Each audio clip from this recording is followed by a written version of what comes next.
Exodo Kapitulo 32. Ang gayang ginto. Nang magtagal si Moises sa bundok, ang mga Israelitay lumapit kay Aaron.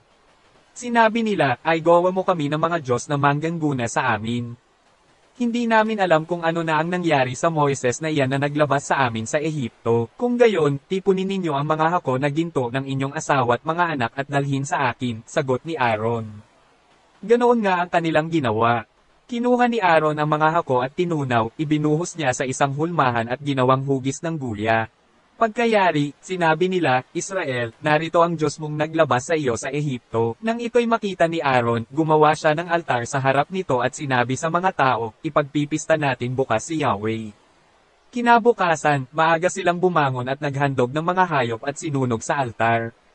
Nagpatay pa sila ng hayop na kanilang pinagsalo-seluhan. Sila'y nagpakabusog, nag-inuman at maalay na nagkasayahan. Sinabi ni Yahweh kay Moises, balikan mo ngayon din ang mga Israelitang inilabas mo sa Ehipto, sapagkat itinakwil na nila ako. Tinalikdan nila agad ang mga utos ko. Gumawa sila ng gayang ginto. Iyon ang sinasamba nila ngayon at hinahandugan. Ang sabi nila iyon ang Diyos na naglabas sa kanila sa Ehipto. Kilala ko ang mga taong iyan at alam kong matitigas ang kanilang ulo. Hayaan mong lipulin ko sila at ikaw at ang iyong lahi gagawin kong isang malaking bansa. Nagmakaawa si Moises kay Yahweh, huwag po. Huwag ninyong lilipulin ang mga taong inilabas ninyo sa Ehipto sa pamamagitan ng inyong dakilang kapangyarihan. Kapag nilipol ninyo sila, masasabi ng mga Egyptyo na ang mga Israelitay inilabas ninyo sa Ehipto upang lipulin sa kabundukan. Huwag na po kayong magalit sa kanila at huwag na ninyong ituloy ang inyong parusa sa kanila. Alalahanin ninyo ang mga lingkod ninyong sina Abraham, Isaac at Jacob. Ipinangako ninyo sa kanila na ang lahi nila'y pereremihing tulad ng mga bituin sa langit at magiging kanila habang panahon ang lupang ipinangako ninyo. Hindi nga itinuloy ni Yahweh ang balak na paglipol sa mga Israelita.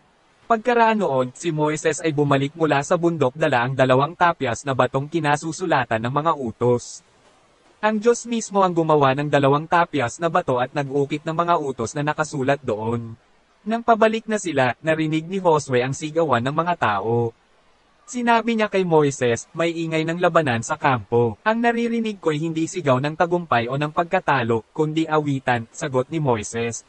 Nang sila'y malapit na sa kampo, nakita ni Moises ang guya at ang mga taong nagsasayawan. Dahil dito, nagalit siya. Ibinalibag niya sa paanan ng bundok ang mga tapyas na bato at ito'y nadurog. Kinuha niya ang guya at sinunog. Pagkatapos, dinurog niya ito ng pino saka ibinuhos sa tubig at ipinainom sa mga Israelita. Hinarap niya si Aaron, ano bang ginawa nila sa iyo at pumayag kang gawin ang malaking kasalanan ito? Sumagot si Aaron, huwag ka nang magalit sa akin, kapatid ko. Alam mo naman kung gaano katigas ang kanilang ulo.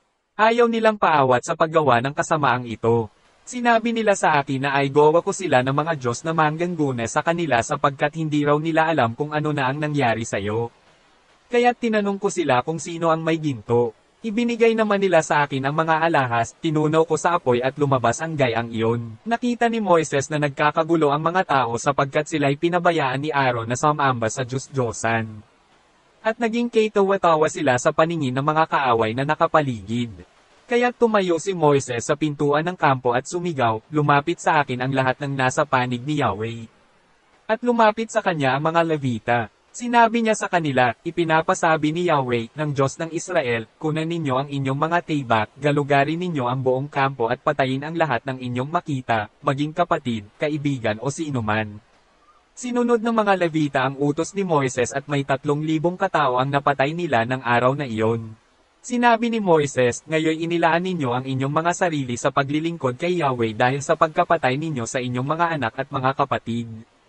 Kaya, tatanggapin ninyo ngayon ang kanyang pagpapala. Kinabukasan, sinabi ni Moises sa mga tao, napakalaki ng nagawa ninyong kasalanan. Aakyat ako ngayon sa bundok at mananalangin kay Yahweh, baka sakaling maihingi ko kayo ng tawad. Umakyat nga sa bundok si Moises at nanalangin kay Yahweh. Sinabi niya, napakalaking pagkakasala ang nagawa ng mga tao, gumawa sila ng Diyos-Diyos ang ginto. Ipinapakiusap ko pong patawarin na ninyo sila. Kung hindi ninyo sila mapapatawad, burahin na rin ninyo sa inyong aklat ang aking pangalan. Sumagot si Yahweh, kung sino ang nagkasala sa akin ay siya kong buburahin sa aking aklat. Ngayon, pangunahan mo sila sa lugar na sinabi ko sa iyo at papatnubayan kayo ng aking anghel.